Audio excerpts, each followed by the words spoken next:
This is Jimi Hendrix, and this is episode 6. No, episode 7, rather.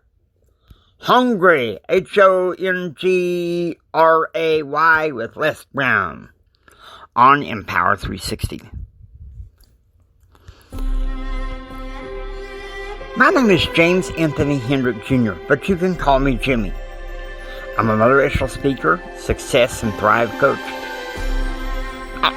I want to help you that desire more, who desire to enjoy an extraordinary life.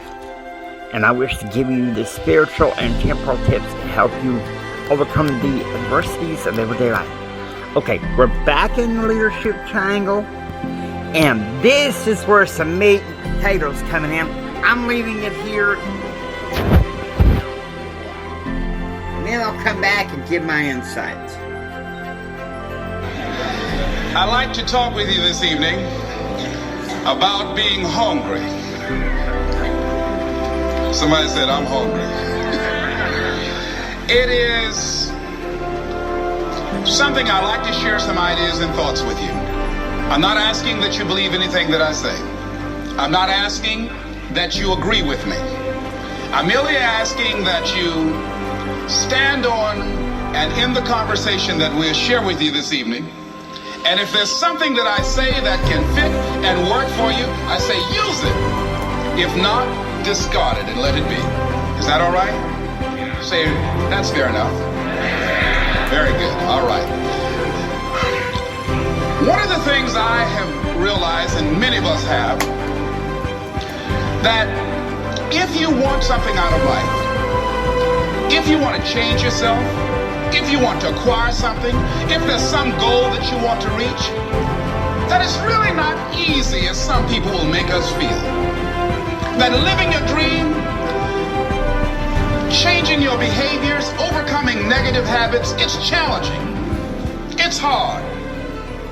That living alone is just very difficult. And once we begin to come to grips with the fact that living is difficult, life is very challenging. I heard a song once by a guy named Dimples called, If It Ain't One Thing, It's Another. I say to you, if it ain't one thing, it's 12 others. Always something. You will never ever have a problem-free moment in life. Somebody said, and I like this, that you either in a problem or just left one or headed toward one. Anybody find that to be so? Raise your hand if you know what I'm talking about. I mean, there's always something. So how do we begin to nurture that hunger? What are the characteristics or the qualities of people that are hungry? What will it take for me to get some of the things that I want? Being hungry for those things. Number one, you've got to work on yourself. It's very important that you engage in an ongoing process to develop you. Spend more time on yourself than what you've been spending. It's very important. You owe that to yourself. I was reading a book by Art Mandino called The University of Success. Read one line, gave me a chill. I didn't have to read anything else in the book. He said, many of us never realize our greatness because we become sidetracked by secondary activity.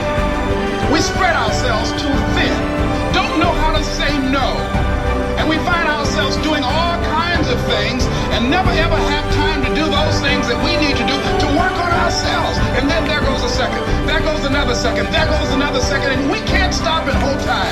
And before you know it, you wake up one day and you're behind in your dreams and your bills.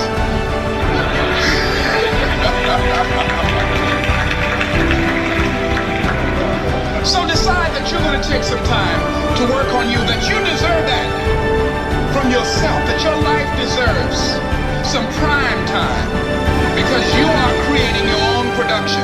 As Michael Todd would say, you are the star of your show. You are the director. You're writing the script. And you will determine whether your life is a smash office hit or flop. You determine that. Working on yourself, talking to yourself. That's so very important. Overcoming the negative conversation, that inner dialogue that's going on all the time, even when you don't want it to be there. You can't stop yourself right now from thinking. You can't do it. It's going on. And so learning how to empower yourself, part of doing that is standing up to yourself. You got to stand up inside yourself sometimes and say, shut up. You've got to do this. I was going to give a presentation, and this voice inside of me saying, you can't do this. You don't have everything it takes. I shut up. Yeah, I'm behind on my bills, and you're telling me what I can't do. I have got to do it. You'll get scared sometimes. Your mind will go blank on you. Some people you will allow to unnerve you, and you wonder, what's wrong with me? I'm not crazy. That's why you got to learn to make a conscious, deliberate, determined effort to stand up inside yourself. Working on yourself, watching that inner dialogue, it will determine the quality of your life. I don't believe this. I know this. I've had a challenge of losing weight. I'm walking through the airport, this voice say, why don't you have some M&M peanuts? No!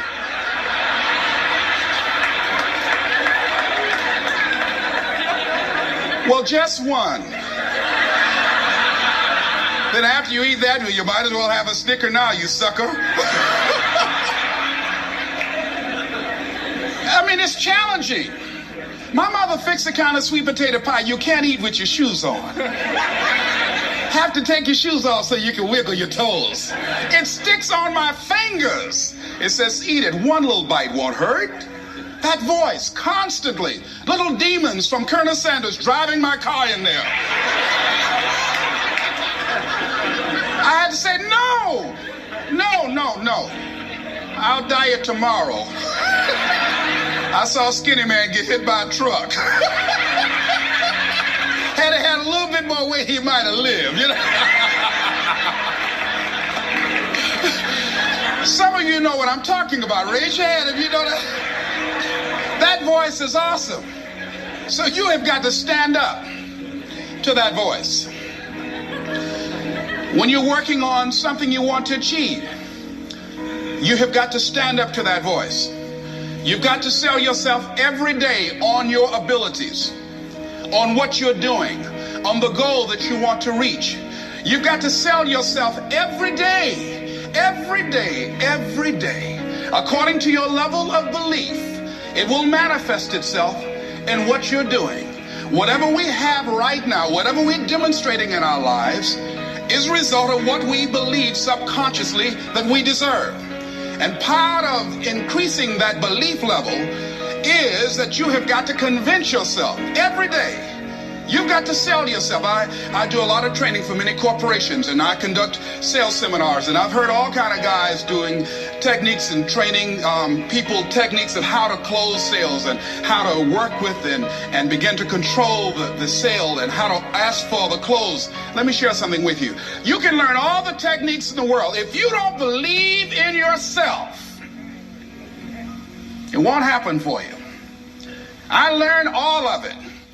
So that's why I do a training called Focus on the Seller. You've got to focus on you.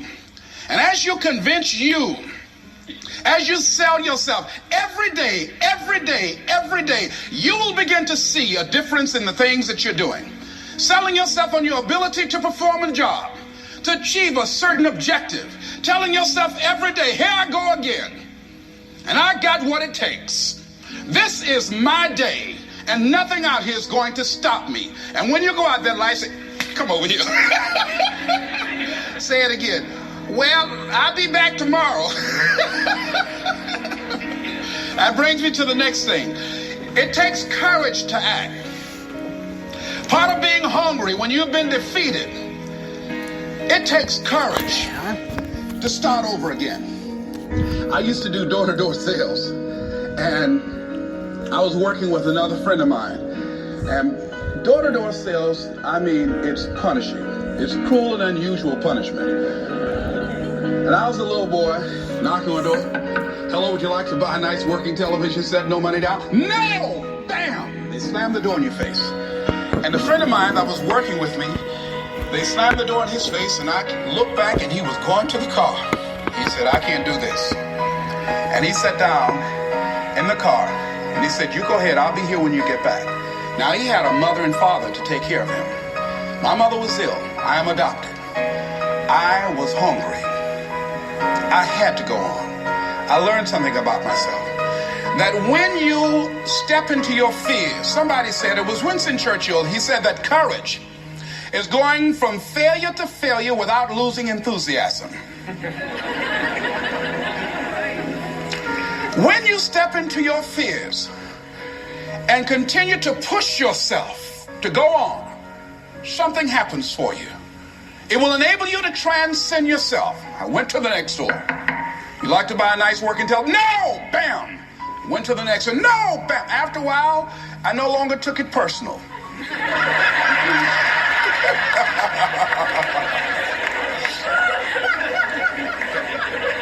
And I began to play a game. I said, well, I know there's a yes out here somewhere. And I'm going to keep on until I find it. And I'm not going home until I do. And I continue to knock on doors. And then somebody eventually would say yes. And I said, are you sure?